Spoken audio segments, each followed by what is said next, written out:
Ok. es las reglas de Cot. Este de las reglas de Cot es un sistema de ciertas reglas. Los llaman 12 reglas, pero realmente son 13 porque empiezan en la cero. Aunque la cero, la principal es la forma en la construcción del componente, pero pues, están conocidas como las 12 reglas del COT, pero empiezan en la cero. De la cero a la 12 pues, serían 13. Es una propuesta que hizo Edgar F. Cot para basar que una estructura de base de datos o una estructura de tablas pueda ser un modelo relacional para base de datos.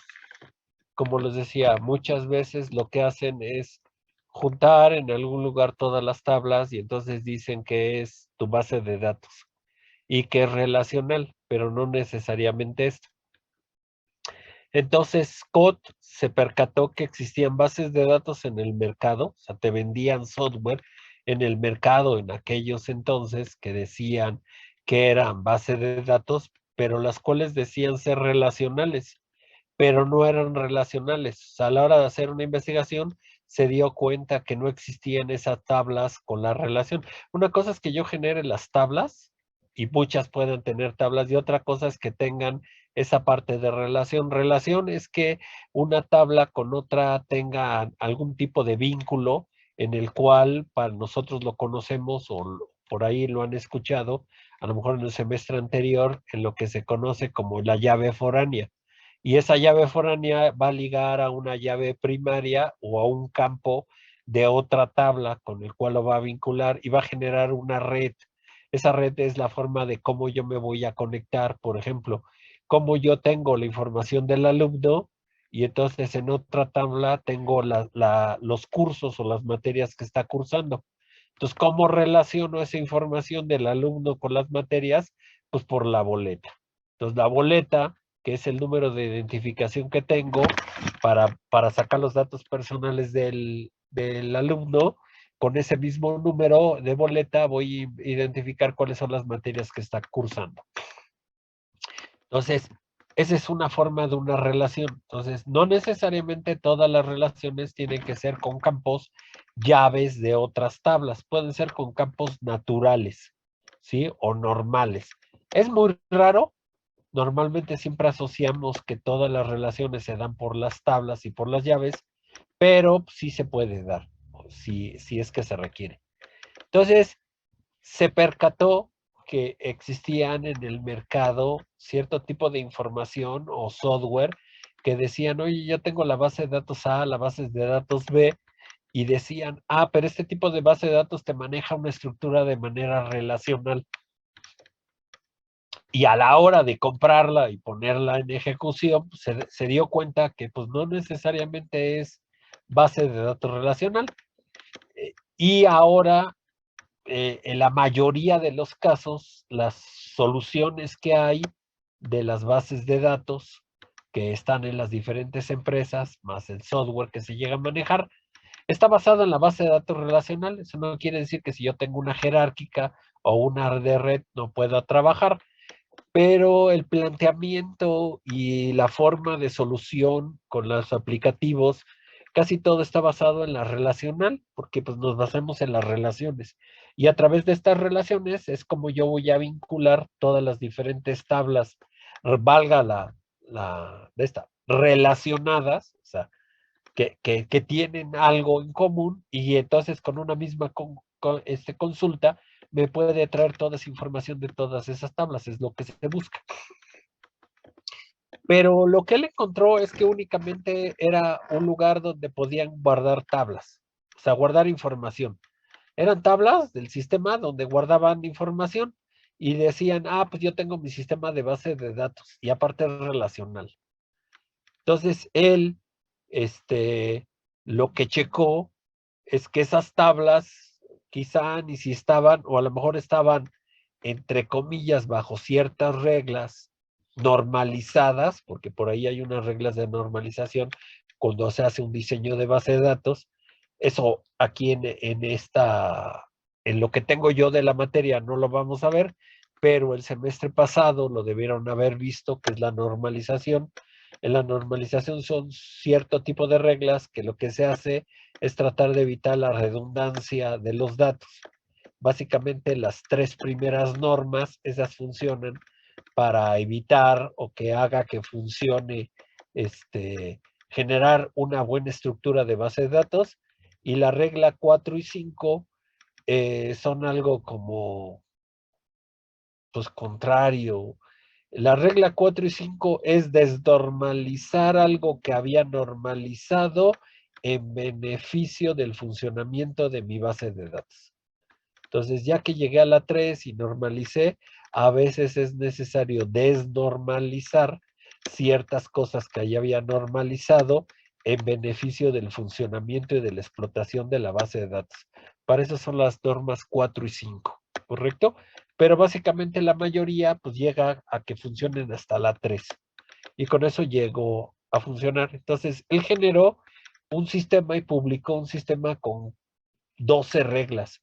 No necesariamente se tiene que cumplir todas las reglas, pero sí por lo menos se debe de cumplir el 80% de las reglas. Cuando se satisface que el 80% de estas reglas están funcionando, entonces se dice que mi base de datos o estructura que yo voy a manejar es una base de datos relacional, ¿correcto? Entonces, hasta la fecha se sigue aplicando estas mismas reglas, es parte del concepto del entendimiento de o identificación de una base de datos. ¿Sí? ¿Alguna duda, pregunta de por qué surge esta parte? Entonces empezamos con la primera regla, que es la regla 0, que es la de inicio. Dice, el sistema debe ser relacional, base de datos y administración del sistema. El sistema debe utilizar sus facilidades relacionadas exclusivamente para el manejo de bases de datos. ¿A qué se refiere este punto principal de la regla? Es que exactamente mi sistema de base de datos tiene que utilizar esas facultades que son las relaciones, ¿sí? Para manejar la información, el contenido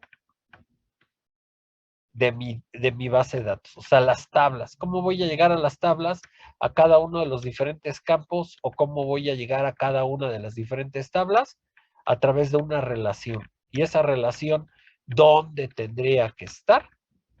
En la administración, en la base de datos. Y me va a servir esas relaciones para manejar o administrar la base de datos. Simplemente para eso, esa es la primera. Entonces empezamos con las primeras reglas. La primera regla. Entonces dice, la regla de la información. Dice, toda la información en la base de datos es representada unidireccionalmente por valores en posiciones de las columnas dentro de las filas de las tablas. Dice, toda la información en la base de datos, metadatos, debe de ser representada explícitamente en el esquema lógico. Es decir, todos los datos están en las tablas. ¿A qué se refiere? La primera regla es la regla de información y dice que todos los valores que yo voy a representar, o sea, los datos que lo que voy a cargar en la base de datos son unidireccionables, que solo hay una forma de llegar a ellos, solo un dato, ¿correcto? Y los valores están en las posiciones de las columnas y filas. Columnas, cuando hablan aquí en las reglas, normalmente las tablas, y van a ver la definición de estructura de base de datos y columnas, les llaman columnas a los campos y filas a las, se me fue ahorita el nombre, a los registros, pero tiene otro nombre, ¿Instancias? a las instancias, muchas gracias. Se me fue ahorita el nombre. A la instancia de una base de datos. La instancia de una base de datos, por ejemplo, la instancia de un alumno, es cada uno de ustedes. Porque cada uno de ustedes es una instancia, es un elemento, esa es una instancia, que viene conocido para los conceptos como un registro. O sea, ¿cuántos alumnos tiene este grupo? 40. Entonces, ¿cuántos registros hay? 40. Es una instancia cada uno de ustedes. Y la columna es la información de cada uno de ustedes. Por ejemplo, la tabla de alumnos está compuesta de los campos. Los campos son los atributos. ¿Cuál es su atributo? La boleta, el nombre, ¿sí? Si lo separamos, nombre de pila, nombre, el apellido paterno, apellido materno, su edad, y su carrera. Vamos a suponer que solo tengo esos datos. Entonces, cada uno de esos es una columna. Quiere decir que la boleta, el nombre, ¿en dónde está? En un campo de una de las tablas. O sea, toda la información que yo voy a manejar o todos los datos que voy a procesar en mi sistema o en mi base de datos, que son los metadatos, ¿en dónde debe de estar representado? En las tablas. Si yo tengo información que no está en las tablas, o sea, no está almacenada en algún campo, entonces no es una estructura de datos. Y no estoy hablando de una tabla, de un sistema de base de datos relacional. A lo mejor el dato es una constante que está definido en el programa. O sea, ¿cuál va a ser mi RFC? Y el programa tiene una línea que dice PIMF y tal, tal, tal. Entonces, cada vez que entro, siempre ejecuta el mismo. El dato nunca está almacenado en una base de datos o en una tabla. ¿En dónde está? En el programa. Si ese programa no lo ejecuto, entonces no sale mi RFC. Si ese programa lo ejecuto, sale mi RFC. Entonces, ¿de dónde depende? Del programa, no de la base de datos. Eso está mal. No puedes tener información en la base, en las tablas o en archivos planos, en un archivo TXT. Todo lo meto ahí. En teoría, debería de estar en una tabla dentro de mi base de datos.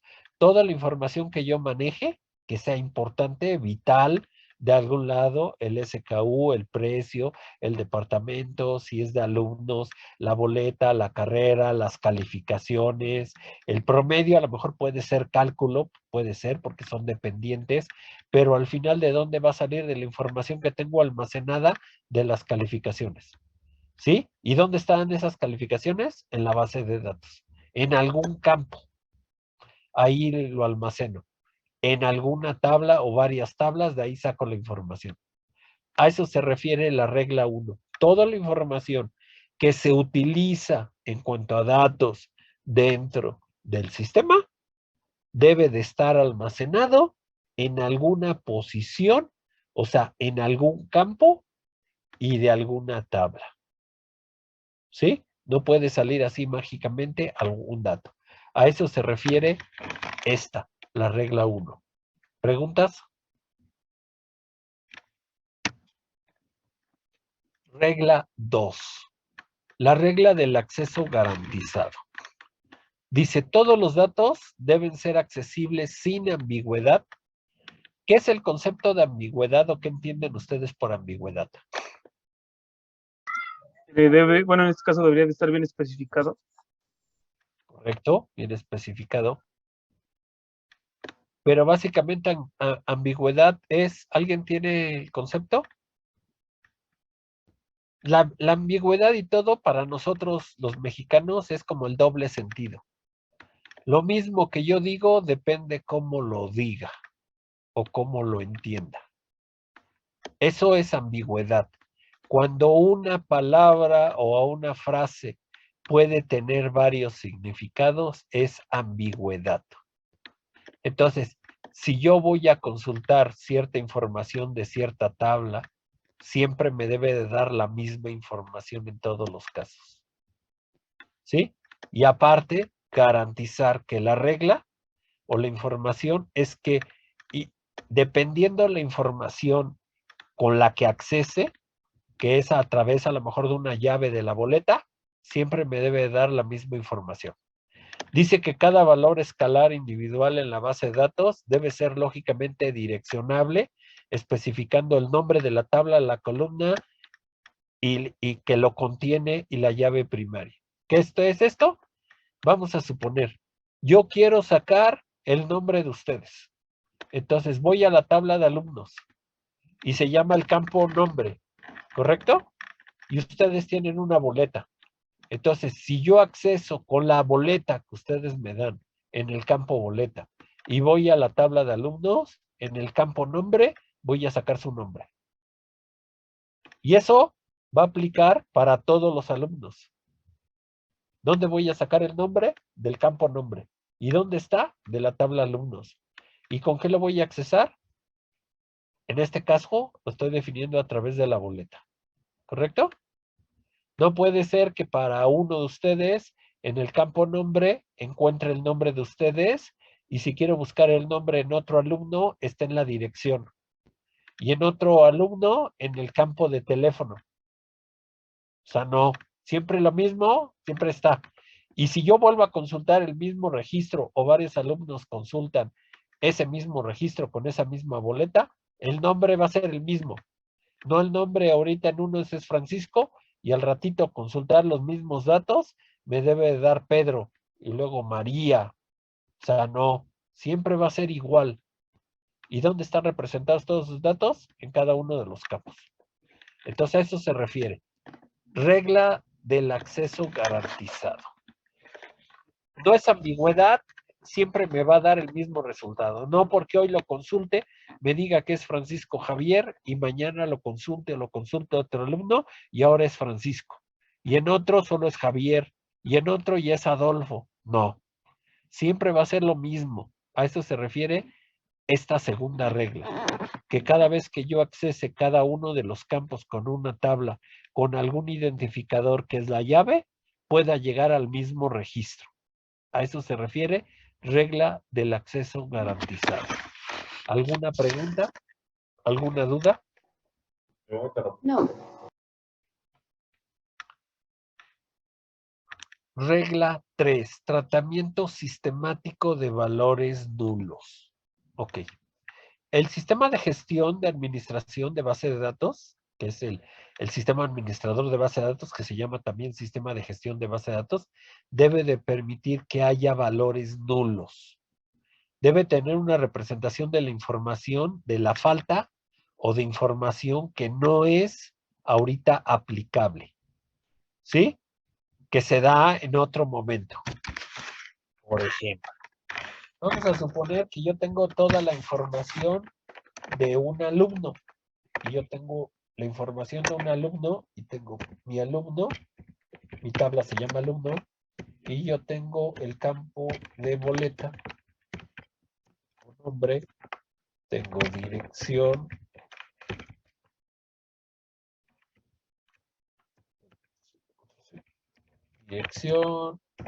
teléfono, tengo mis campos ahí.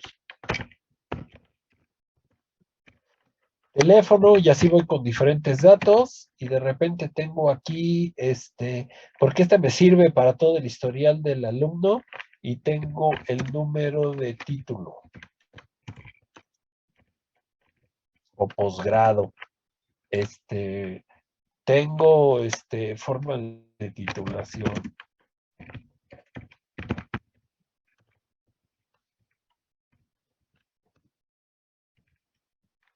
Y OTC y otros datos, ¿correcto? Vamos a suponer que ustedes son alumnos y se dan de alta en la escuela. Y entonces yo te pido, dame tu boleta, tecleo la boleta, dame tu nombre, tu dirección, tu teléfono.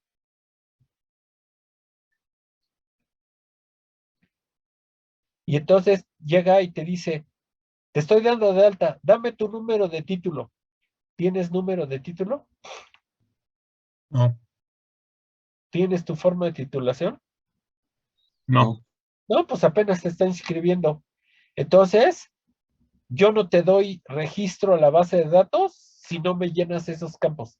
Eso al inicio, las páginas por internet y los accesos, pasaba. Oye, yo necesito tu IQ, o sea, tu clave de IQ de comunicación, porque cuando empezamos con el América Online y cada uno de los yo te necesito tu clave de IQ. Oye, pues si me estoy dando de alta, yo ni siquiera sé qué es la clave de IQ de la de comunicación. Entonces, ¿cómo te la doy? Ah, pero si no la doy, no me das de alta. Entonces inventaba datos. ¿Qué número ponle? Pues ponle 874323 y das la de alta. Ya me dio de alta.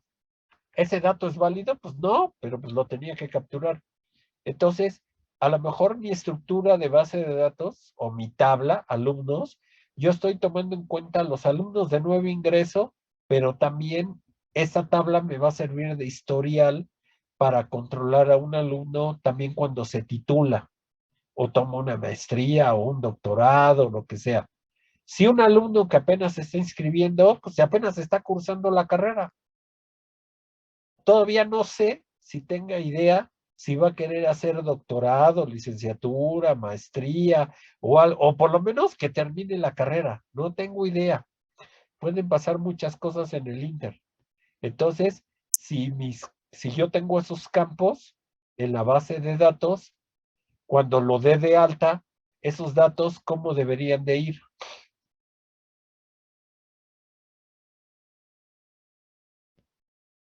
En nulo, en blancos.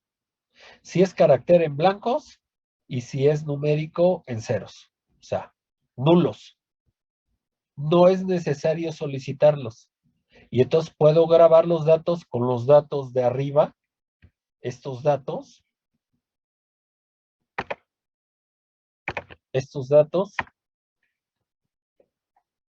pero no es necesario estos de acá abajo. Esos se van a dar en su momento cuando termine el alumno la carrera y vaya a estudiar el posgrado, la maestría o lo que corresponda. Entonces, y cuando termine, y una vez puede terminar la escuela, pero si no ha hecho todo el trámite, entonces administrativo no va a tener número de título, pero terminó la escuela. Entonces se necesitan cierto tipo de pasos. Hasta que estén todos esos pasos, entonces puedo llenar esa información. Esa información se va a ir actualizando dependiendo del estatus en el que vaya el alumno. Entonces, la regla 3 es tratamiento sistemático de valores nulos. Quiere decir que yo voy a permitir valores nulos, ¿correcto? Ahora, ese análisis de los valores nulos no es a todos los campos. Ejemplo, se van a dar de alta ustedes en la escuela. ¿Yo puedo poner que la boleta y el nombre de ustedes sea nulo? No. No. Esos son obligatorios y a fuerzas deben de ir. Y debe de ser un valor único. A lo mejor el nombre puede haber alguien que se llame exactamente igual que yo y pues puede haber otro que ni familiar sea, puede darse el caso, pero la boleta no. Pero a fuerzas necesito un nombre. O sea, pero a lo mejor teléfono no tiene teléfono, lo puedo dejar en blanco. No tiene todavía el número de titulación o la beca o algo, eso lo puedo dejar en blanco. No es necesario para dar de alta. Pero hay otros tipos de datos que deben de ser obligatorios, esos no pueden ser nulos. Por eso también dentro del análisis, por ahí, y cuando vamos a llegar cuando se hace el MER y los tipos de datos y el diccionario que es los dominios, se pone cuáles son datos requeridos o que se conocen como obligatorios y no obligatorios. Los obligatorios son los que pueden ir en nulo, ¿sí? Y entonces la base de datos entiende que cuando yo defino que un dato es no obligatorio, que le ponemos not null, cuando lo veamos ya en la definición, eso quiere decir que puede ser que el dato en este momento no me lo pongan. Y entonces es correcto, lo doy de alta. Cuando yo tengo un dato y ese dato tiene null, ¿sí? Entonces quiere decir que ese no puede ir null. A fuerzas necesita un valor, ¿correcto? Entonces depende cómo se manejen las características. Entonces si yo le pongo no null, el dato se vuelve obligatorio. Tengo que tener un dato, un valor para meterlo. Entonces si yo meto un valor no null y pongo el número telefónico, y si el alumno no tiene número telefónico, tendría que inventar un número telefónico, o sea, meter un dato ficticio, no existente, para poder que el alumno se pueda registrar. Entonces ya estoy falseando la información, ¿sí? Porque estoy metiendo valores que no, pero ¿por qué? Porque la definición que hicieron dentro de esa base de datos relacional, dice que esos datos a fuerzas los debo de llevar. Ahí es donde, pues si no tengo título, pues ponle el título 999 o ponle el 87 y pon la fecha, pues inventa cualquier fecha. El chiste es que me deje pasar. Yo lo que quiero es darme de alta, regístrate. No sé si les ha pasado eso en alguna base de datos o en alguna liga internet que tienen que entrar para registrarse para algo y te dice, pues dame número de tarjeta, no tengo tarjeta. Pues inventa cualquier número de tarjeta, una que sea medio válida con las características o claves existentes. Si este sistema va y valida la tarjeta, pues me va a decir que no. Pero si no valida la tarjeta, pues con cualquier número que sea parecido a una tarjeta que me lo dé de alta, porque yo lo que quiero es dar de alta. A eso se refiere con esta parte. ¿Correcto? ¿Sí? Sí, profesor. ¿Preguntas? De momento no, profesor. No.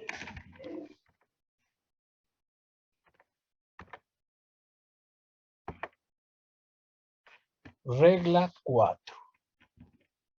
Catálogo dinámico en línea basado en el modelo relacional. El sistema debe de soportar un catálogo en línea. El catálogo relacional debe ser accesible a los usuarios autorizados. Eso quiere decir que los autorizados, los usuarios que entran a la base de datos y la van a explotar, deben de tener acceso a este catálogo. Es decir, los usuarios autorizados deben poder tener acceso a la escritura de la base de datos, a la estructura, perdón, de la base de datos, que es el catálogo. ¿A qué se refiere el catálogo? Cuando avancemos aquí, les voy a mostrar dentro del acceso a 400 o cuando lleguemos al SQL, que todavía aquí no lo vemos, a la herramienta del sistema manejador, yo tengo ayudas en el motor del sistema manejador de SQL para poder visualizar la información. Entonces, si yo no sé o tengo el nombre de cómo inicia el nombre de la tabla, yo puedo pedir una consulta con el prefijo inicial, ponerle un asterisco y que me salga toda la lista.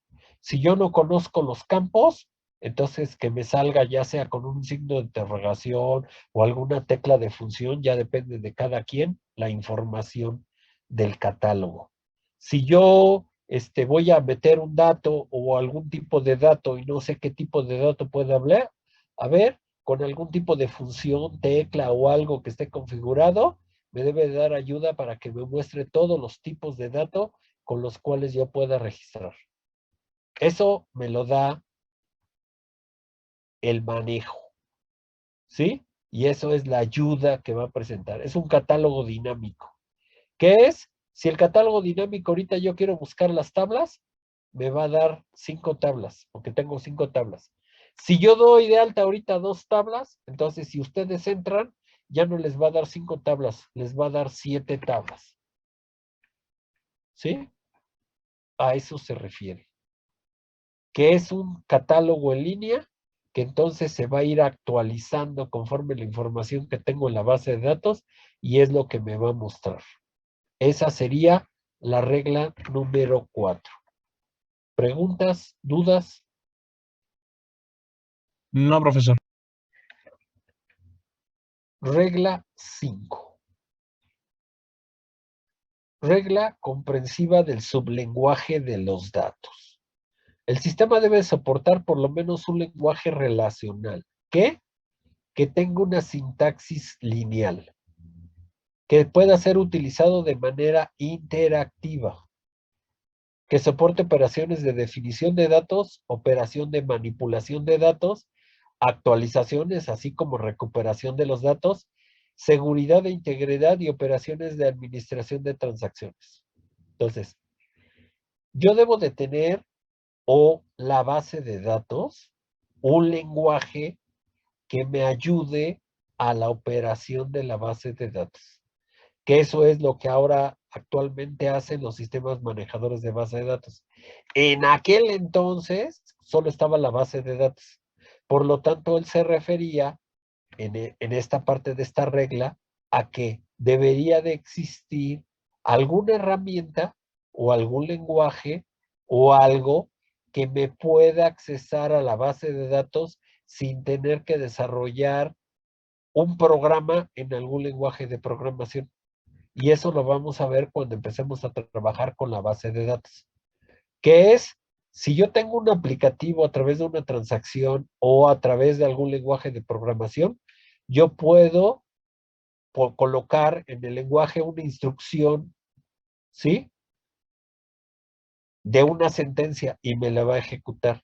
Pero también lo puedo hacer de manera interactiva. ¿Qué quiere decir? Que no es necesario que ejecute un programa o una transacción, sino en línea de comando, si yo entro a la consola, tecleo directamente la sentencia y se va a ejecutar. Es esta, regla comprensiva del sublenguaje de datos. Ese lenguaje tiene una sintaxis lineal. ¿Qué es? La sintaxis lineal es, tengo la palabra select y después del select pongo los campos y luego de los campos pongo el from y luego del from pongo la tabla. Esa es mi sentencia. Si yo quiero hacer una consulta, pongo select y le pongo, como vamos a ver, asterisco todos los campos o pongo los campos que yo quiera. Luego el from, porque es la asignación de la tabla y el nombre de la tabla. Y con eso, que es la sintaxis, voy a consultar una tabla. Cada vez que quiera consultar una tabla, voy a utilizar la misma sintaxis.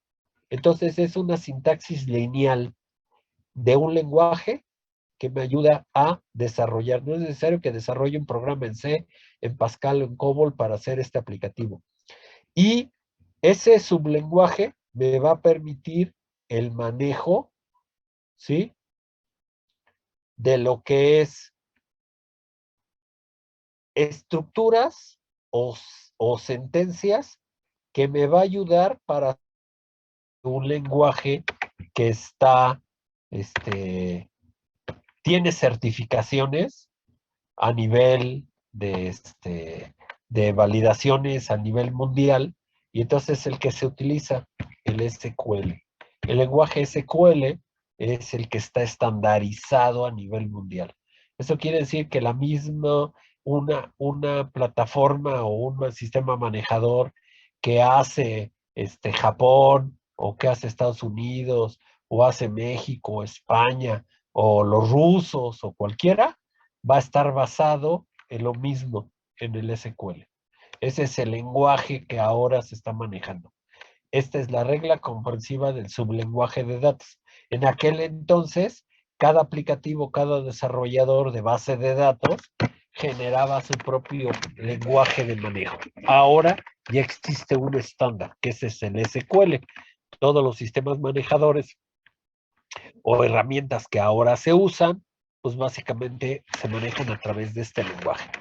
Y esta es la regla 5, la regla comprensiva del sublenguaje de datos. ¿Alguna pregunta?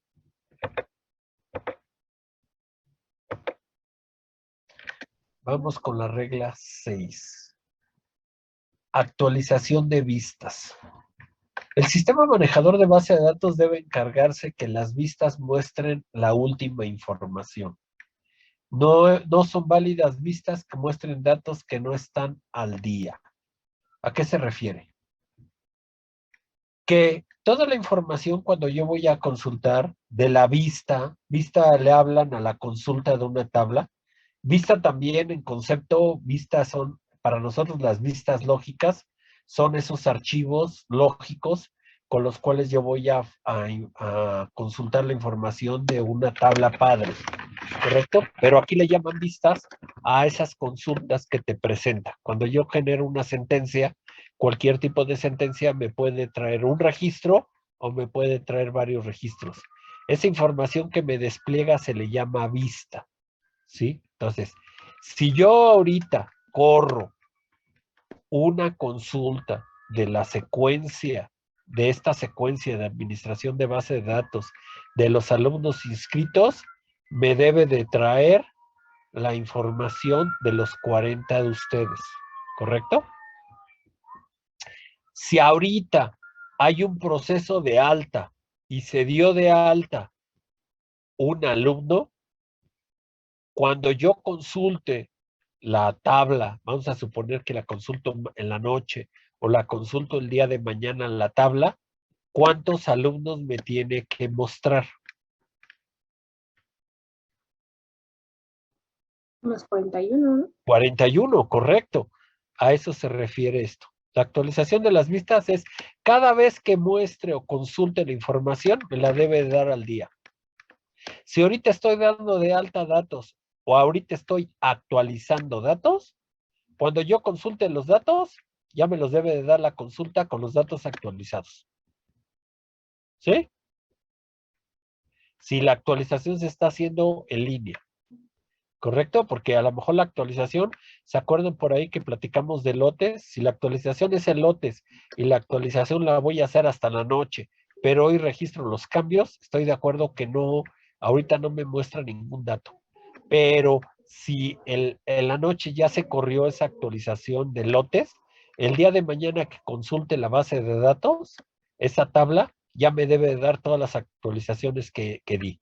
Los 41 alumnos, los nombres de los alumnos que se cambiaron, ya la última versión. Porque si ya está actualizada la base de datos, entonces me debe de presentar la última versión. ¿Sí? No se vale o no es válido aquí que me presente una información totalmente diferente a la que está contenida en las tablas. A eso se llama la actualización de vistas. La información que se va a desplegar es exactamente la última versión y debe de estar al día. La actualización de la base de datos normalmente se hace al día. No, si hoy actualizo y al ratito hago la consulta, ya me dan las últimas actualizaciones. ¿Sí? ¿Pregunta? No, profe.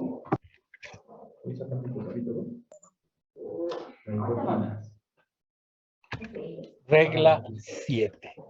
Alto nivel de inserción, actualización y borrado. Permitiendo al sistema realizar manipulación de datos de alto nivel, es decir, sobre conjuntos de tuplas. Ahorita vemos qué es una tupla. Tupla se emplea, dice, el objeto del concepto de tupla, se lo van a encontrar que dice, se emplea para describir objetos matemáticos que tienen estructura. Por ejemplo, el nombre que se descompone en nombre, apellido y paterno. A eso le llaman tuplas. Pero tuplas aquí en inserciones es en un solo insert, en un solo agregado, puedo dar de alta 5 alumnos al mismo tiempo. O sea, no estoy utilizando 5 inserts, solo uno, y con ese uno quiero que se agreguen los 5 datos. Cuando lleguemos a inserts, les voy a mostrar cómo se hacen las tuplas. Esas tuplas, entonces, ¿qué me permite esta regla de actualización de base de datos? Que yo permita una inserción masiva. No es necesario que vaya de uno en uno. Puedo ser que de trancazo quiera actualizar toda una base de datos. 500 registros de una vez, vámonos de trancazo. 500 registros da de alta y no de uno en uno. Esto significa que los datos no solo se pueden recuperar de una base de datos relacional de filas múltiples o de datos o de tablas múltiples, sino también pueden realizarse operaciones de inserciones, actualizaciones y borrado sobre varias tuplas o tablas que yo puedo ejecutar con diferente tipo de transacciones. Al final las transacciones, que cuando lleguemos a verlas, las consultas son múltiples.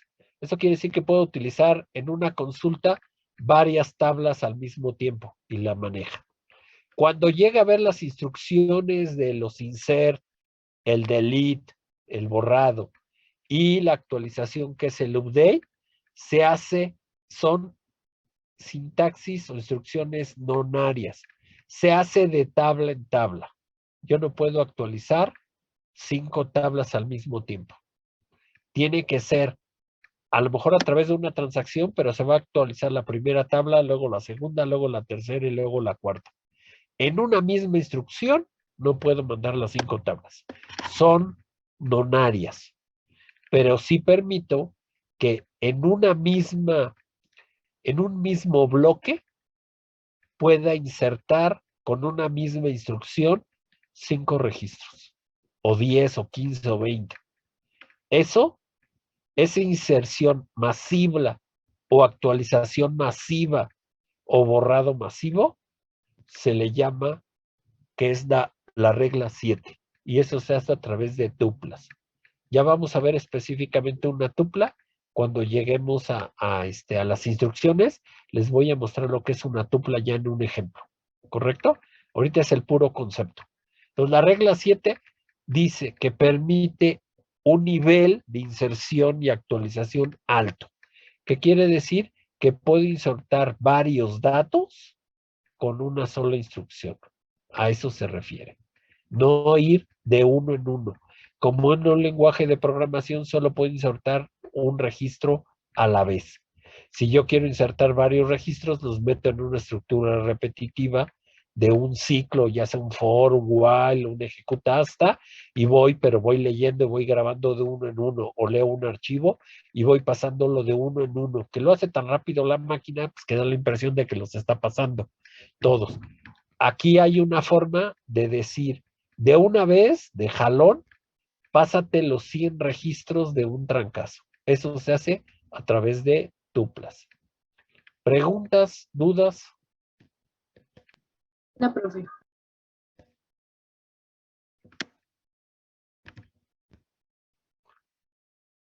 Regla 8. Independencia física de los datos. Dice, los programas de aplicación y actividades del terminal, o sea, de la computadora, van a permanecer inalterados a nivel lógico cuando se quiera que se realicen cambios en las representaciones de almacenamiento o métodos de acceso. Independencia física de los datos. ¿Qué significa? Que los datos anteriormente dependían de los programas, porque estaban en los programas, en los aplicativos, en los desarrollos. Ahora son independientes. Eso quiere decir que si yo tengo mi aplicativo en Java y por alguna causa yo necesito cambiar el método de acceso o el almacenamiento que lo tenía en un servidor, lo tenía en mi máquina, en mi casa, y ahora por cuestiones, porque pues va a crecer esto, y compré un servidor y lo cambio a un servidor, o compré un equipo mainframe, un IBM, y ahora quiero que el IBM tenga mi base de datos, y ahí instalo la base de datos. ¿Qué creen que va a pasar con los aplicativos o debe pasar con los aplicativos? Con los programas que ejecutan la base de datos. Claro, cambiando que antes llamaban a mi máquina, o ahora van a llamar al servidor, o ahora van a llamar al servidor de IBM. ¿Qué creen que va a pasar? Van a No hacer lo debería mismo, ¿no? pasar nada. Claro, no va a pasar nada. A eso se refiere. Como ya está totalmente independiente, pues no importa el aplicativo, simplemente en dónde lo grabe, si a lo mejor cambio del sistema operativo o lo pongo en otro lado, es transparente. El aplicativo va a seguir, los sistemas van a seguir funcionando y encontrando la información. A eso se refiere independencia física de datos, ¿correcto? 9. Independencia lógica de datos. Ahora es el otro. Los programas no deben verse afectados por cambio en las tablas. ¿Correcto? Que las tablas cambien no implica que cambien los programas. Ok. Ojo, ¿eh? El cambio no es que cambie el nombre de la tabla. Si cambia el nombre de la tabla, sí. Ok. Pero si yo tengo una tabla, la tabla de alumnos, que tiene la boleta, el nombre, la edad, domicilio, teléfono, y con eso mi aplicativo está funcionando, y ahorita el gobierno genera una nueva clave, vamos a suponer que ahora necesitamos capturar el CUR, y los primeros alumnos no tenían el CUR, doy de alta el campo de CUR, ¿correcto? Ok, ya ahorita ya hay capturados todos ustedes, ¿no? O de semestres anteriores, información de los alumnos. ¿Qué creen que va a pasar con esa información y con los programas existentes como el SAS? Pues debe de seguir trabajando. Si el aplicativo o el desarrollo quiere ver el nuevo campo, sí necesita un cambio, porque es información nueva. Pero si el programa que va a seguir operando para hacer la consulta o el reporte no necesita de ese nuevo campo, no le tengo que hacer ningún cambio, perdón. El programa debe de seguir funcionando hasta como ahorita funciona, ¿sí? Entonces, me permite generar nuevas estructuras o agregar campos o cambiar campos sin que los aplicativos que tengan que ver directamente con ese campo tengan que modificarse. Todos los demás permanecen inalterados. No tengo que hacer nada y siguen funcionando. ¿Correcto? ¿Preguntas? Yo tengo una, profe. Sí, dime. Bueno, en el semestre pasado yo intenté hacer un programa de base de datos y a mí me pasaba que cuando uno modificaba la tabla, a la hora de insertarlos desde el software te dice que ya no coincide el tamaño. Entonces, en ese caso ya no se cumpliría de la regla 9 que acabamos de ver. Es que depende también en dónde esté o cómo esté configurado. Por ejemplo, en equipos de mainframe, y este también lo tenemos nosotros, a eso en sistemas se le llama error de nivel. El nivel, y eso se puede cambiar, se los puedo mostrar en el equipo de IBM. El equipo de IBM, para garantizar la integridad de datos, lo que hace es que si yo hago un cambio en la base de datos y la base de datos la amplié, está activado en la validación, en la compilación de los objetos, que se cheque el error de nivel. Entonces, cuando yo voy a ejecutar un aplicativo y me doy cuenta que esa tabla cambió, se levanta la mano y dice, oye, ¿quieres ejecutar esto? Pero cambiaron la tabla. Puede ser que se presente algún problema, puede ser que no, porque resulta que el campo no lo necesitas o no lo visualizas, pero si realmente sí lo necesitas, entonces sí vas a tener problema en tu consulta vieja, ¿estás de acuerdo? Entonces existe un chequeo que hace el software y te dice, aguas, tienes un problema, pero yo puedo, o podemos, yo les puedo enseñar cómo yo tengo un aplicativo, ¿sí? Y cambio la tabla, amplío un campo y entonces me va a marcar ese warning de error de nivel, que la tabla cambió en tamaño. Yo puedo ponerla a la tabla que a nosotros le llamamos, bueno, en sistemas acá en 400 se le llama level check. Si yo inhibo el level check, entonces el programa va a correr con la nueva tabla y no va a validar esa integridad. Pero esa es una validación de la integridad de la base de datos. Te dice, oye, aguas, porque la máquina no sabe exactamente si el cambio que hiciste va a impactar en tu funcionamiento de tu programa, ¿correcto? Entonces levanta la mano y dice, aquí yo encuentro una bronca. Tu tabla era de 100 caracteres y ahorita ya la tienes de 110. Yo levanto la mano, algo cambió. Pero a lo mejor realmente en tu aplicativo pues te da lo mismo si es de 100 es 110, porque ese nuevo campo tú no lo usas. Entonces puedes ejecutarlo con la misma versión, ¿correcto? Pero el software, tu sistema manejador tiene ese tipo de validación y te está diciendo, aguas, algo puede pasar. Pero tú le puedes quitar esa configuración y entonces funciona. Esa es una advertencia en la configuración que tiene la base de datos. ¿Sí? Te checa esa parte de la integridad. Son reglas de integridad que te valida. Te dice, oye, la tabla cambió. Ella no sabe, ella no analiza si el dato que cambiaste va a impactar. Él solo tiene el tamaño. Si ese dato que cambiaste te va a impactar en tu funcionamiento. Entonces lo que hace es levantar la mano y decir, oye, esto puede tener una bronca. Y ya eso es responsabilidad del desarrollador usuario si lo va a tomar en cuenta. Pero se puede romper esta parte de esa integridad. Son reglas que ya trae de forma nativa. ¿Sí? Sí, Entonces profe. lo que está pasando, a ti es que tú tienes esa regla. Tu software te está advirtiendo. Pero ese software o esa corrida tú la puedes forzar y decir, pues sí, córrelo, me importa. Y va a funcionar. Claro, si utilizas el nuevo campo, no.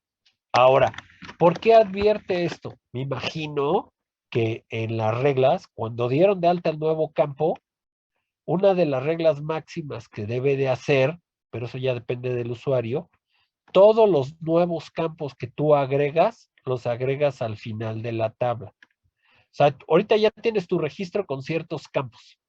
Cuando necesitas uno nuevo, lo agregas al final. ¿Para qué? Para que todo lo demás no cambie. La posición de la boleta, el nombre, los campos sigan siendo o estén en la misma posición.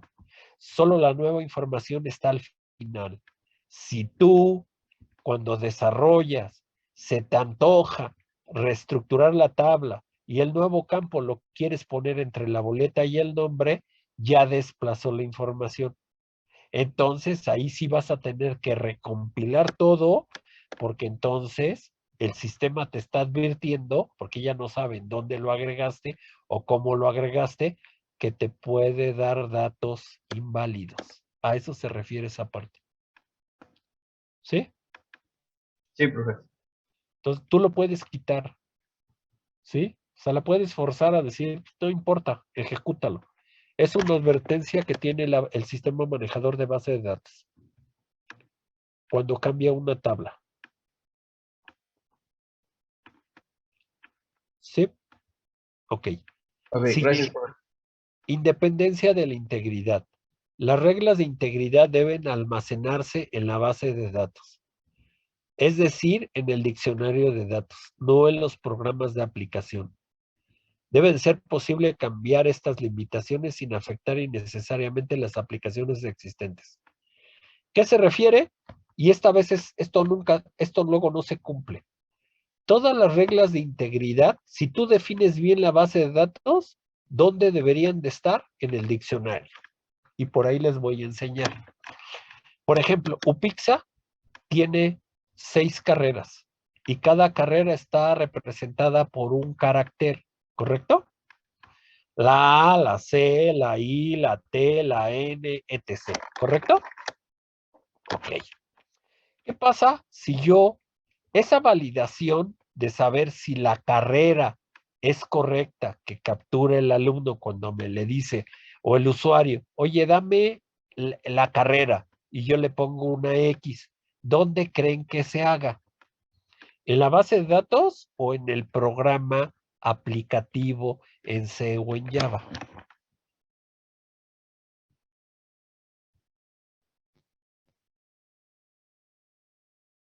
En la base, ¿no? Eso es lo ideal. Realmente, en muchos de los desarrollos donde se hace todo eso, en los programas. Los programas cuando desarrollan o el programador cuando desarrolla te va a poner en la base de datos. Te lo va a poner en los programas, no en la base de datos. ¿Por qué? Porque la base de datos, hay veces que la base de datos ni siquiera checa la integridad. Y eso es lo que llega a pasar en no sé cuántos de ustedes están trabajando, les llega a pasar que puede haber en diferentes empresas donde hay, vamos a suponer en la escuela, donde hay alumnos que no están inscritos, pero ya están cursando materias. ¿Por qué? Porque la integridad no existe. Si yo en la tabla de curso pongo la integridad con el campo de boleta en la tabla de boleta, en la tabla de alumnos, quiere decir que cuando quiera dar de alta en un curso un alumno que no existe por la integridad que se está generando en la tabla de alumnos, no me deja dar el curso. Pero si yo no puse esa integridad, yo permito dar alumnos. Ahí es donde sucede, y a algunos a lo mejor, espero que no les toque en empresas, problemas de que yo tengo un pedido y no tengo el cabecero del pedido, pero sí tengo el detalle. ¿Cómo es posible tener detalles si no tengo cabecero? Ah, porque no tenían integridad. A eso se requiere independencia de la integridad. Toda la integridad debe de estar almacenada en la base de datos. Y realmente los aplicativos existentes de las organizaciones aquí no lo tienen. Lo tienen acá. Y si el programador se le olvidó validar que la clave del producto o el semestre que va a dar de alta en la escuela solo sea del 1º a 8º, yo puedo meter el semestre 15, 20, 44, 1500. Si no está validado en la base de datos y el programa se le olvidó y no lo validan en ningún lado, me permite meter el semestre 1500. Y cuando vea un registro tiene el 1500. A eso se refiere esto. Y eso lo vamos a ver cuando hagamos el ejemplo y en su definición de base de datos. Que también está esa parte de la integridad, si la definimos cuando se definen las tablas o cuando se definen los programas. Ahora, realmente las empresas, pues las tablas ya existían antes de la base de datos. Entonces lo que hicieron es juntarlas. Y en esos entonces, toda la administración de esas validaciones se hacían en los programas.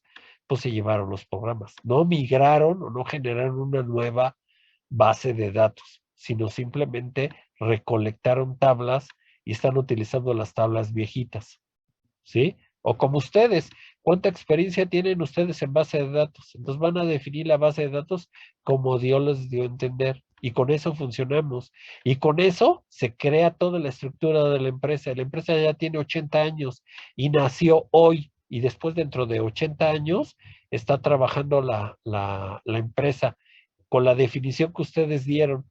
¿Y fue la mejor definición? Pues no sé. Puede ser que sí, puede ser que no. Pero la empresa funciona. A eso se refiere independencia de la integridad. La integridad se debe almacenar en la base de datos. Y eso significa que la definición en el diccionario de datos y la creación de las tablas se deben de colocar la integridad. Si no se coloca la integridad, entonces depende de los programas. Y si el que hace los programas se olvida hacer esa parte, entonces puede meter cualquier tipo de dato en la base de datos. Normalmente este punto, les puedo decir que muchas empresas no lo tienen, porque dependen directamente de los programas y no de la base de datos. Lo ideal, como comentaba el compañero, es hacerlo en la base de datos. ¿Sí? ¿Pregunta, duda?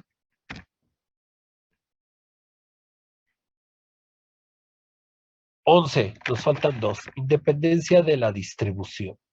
La distribución de las porciones de la base de datos a varias localizaciones debe ser invisible a los usuarios de la base de datos.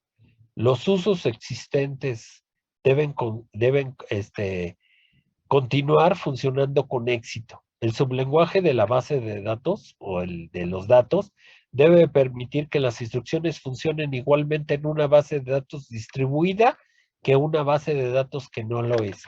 ¿Qué es una base de datos distribuida? ¿Se acuerdan que hablamos de las formas de manejo de una base de datos, de un sistema manejador de base de datos? Entonces eso quiere decir que yo tengo en un equipo mis aplicativos. Y puede ser que aquí tenga mi base de datos. Y mi base de datos la tengo en 3 equipos. Porque tengo una base de datos aquí, otra acá y otra acá. Pero esa base de datos aquí está configurada y está localizada.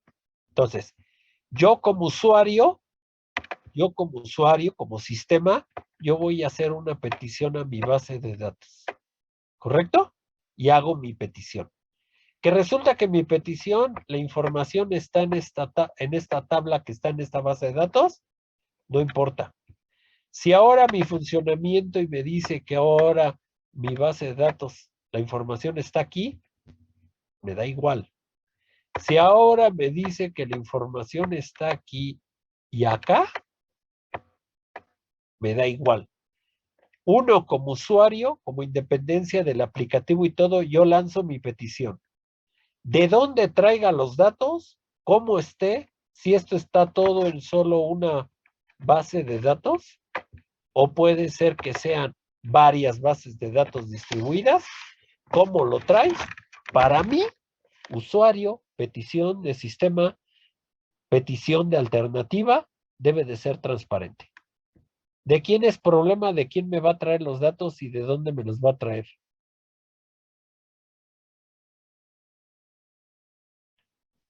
Del administrador de la base de datos, ¿están de acuerdo? Del sistema manejador. ¿Sí o no? Sí. ¿De dónde los traiga? Ese es su problema. Yo le pido datos, yo le pido los alumnos de esta secuencia, ¿dónde los tiene? ¿Dónde están almacenados? ¿Cómo está? A mí me vale. A mí me debe traer mis 40 alumnos. A eso se refiere independencia, esta regla. ¿Sí? Es independencia de la distribución. No importa cómo esté la base de datos. No me importa si la tienes en un equipo, 2 equipos, 500 equipos, si la separaste en tablitas, si son 500 tablas, si es una tabla, a mí me vale. Yo cuando hago mi petición de mi consulta, yo quiero que me aparezca la lista de los 40 alumnos que tengo aquí. ¿Cómo la tienes? No lo sé. Entonces, el funcionamiento de la consulta de la información, cumpliendo con las demás reglas, que siempre me debe traer mis 40 alumnos y todo sin problema, si no hay un ajuste o alguna variación, ¿cómo lo tengas grabado? Eso no me interesa. Siempre debe de funcionar. A eso se llama la regla 11. Independencia de los datos, de la distribución de la información. ¿Preguntas? No. Y la última. Regla de la no subversión. Si el sistema proporciona una interfase de bajo nivel de registro, aparte de la interfase relacional, que esa interfase de bajo nivel no se puede utilizar para subvertir el sistema. Por ejemplo, si se pasa por seguridad relacional o limitación de integridad, que es la regla 9, no se rompa. Esto debido a que existen diferentes en la parte de integridad. ¿A qué se refiere? Sencillo. Si yo voy a dar de alta una boleta y me checa que la boleta no sea nula, porque así se definió en la base de datos, y que los datos de la base, los datos de ese campo sean numéricos, cuando yo lo ejecute por algún aplicativo, me va a validar todas esas reglas, ¿correcto? Pero si yo me voy a línea de comando, y en línea de comando de la consola, tecleo la sentencia para ejecutar o insertar esos datos, esas reglas de validación, ¿qué debe de pasar con ellas? ¿Las debo de omitir? ¿Me las puedo saltar? No. No, deben de ser las mismas. A esto se refiere esta regla. Si yo lo que hago, las validaciones de integridad, que es la regla 9, con cualquier aplicativo me valida que el dato no sea nulo y que entonces a fuerzas deba de tener un valor y que ese dato sea nulo o que alguna característica o pongo un check de que solo la carrera o el semestre de UPIXA sea de 1 a 8, si yo me meto por línea de comando o hago una transacción directa en el servidor, no se vale que entonces pueda meter el semestre 9, la boleta la pueda dejar en nulo, ¿sí? Y pueda meter letras. Las mismas reglas que me aplica para cualquier interfase son las mismas reglas que me va a permitir si yo lo hago a bajo nivel. Ese bajo nivel, esa línea de comando. ¿Sí? Las mismas reglas en todos lados debe aplicar lo mismo. No porque yo lo haga a nivel de administrador de base de datos, pueda violar toda la seguridad que se definió. No. No importa quién sea el usuario, dónde lo ejecute, cómo está definido, siempre me va a permitir o me va a manejar la misma información, la misma seguridad. A eso se refiere la regla 12. ¿Alguna pregunta? No, profesor. No, profe. Y con eso terminamos el primer tema. ¿Correcto? Ya nomás nos falta para el examen el sistema manejador de base de datos. ¿Alguna pregunta? ¿Vamos a ocupar alguno en específico, profe? O... El SQL Server es el que yo uso. ok. Yo había instalado también aquí el Workbench, pero el Workbench no sé si fue por alguna actualización o algo, ahora ya no jala. Necesito volver a desinstalarlo y todo para trabajar. Pero el que yo tengo instalado es el SQL Server. El que tengo ahorita era el 2017. Estoy viendo si hago la actualización al 2019. Ando checando eso. No, tengo el 2014. Tengo el 2014 y estoy viendo si hago la actualización para el 2019. Al final de cuentas, jala igual. Es lo mismo. ¿Sí? Entonces, les dejo la última evidencia, evidencia 4. Ya la subí al Pienso Pizza por si las quieren consultar. Aquí está. Entonces,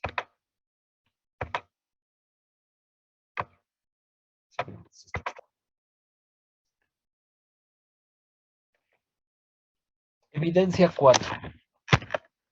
Dentro de lo que hemos platicado y cuando hacen un análisis, sobre todo de requerimientos, si funciona, que lo vamos a manejar, y ese análisis de requerimientos sirve para la base de datos, para sistemas, para cualquier base. ¿Cuáles son las 7 reglas empíricas para filtrar o que se deben para reducir las ambigüedades?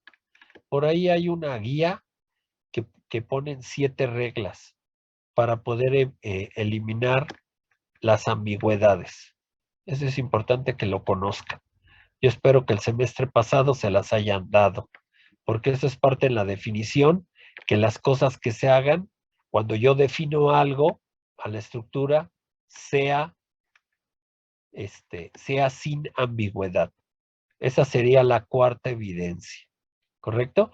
Estas primeras 4 evidencias son individual.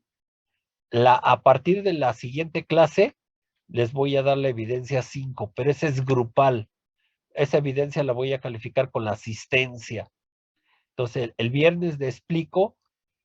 Bueno, no, continuamos con el tema, me hace falta el tema. Una vez que terminemos, vemos la evidencia 5.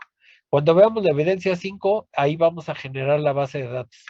Entonces, dejen terminar el tema. Yo creo que el viernes que nos toca clase, termino con el tema para ver si el lunes terminamos con el tema o el lunes empezamos con la evidencia 5. ¿Correcto? Esas serían solo serían 5 evidencias para este primer departamental. ¿Alguna pregunta? ¿Alguna duda?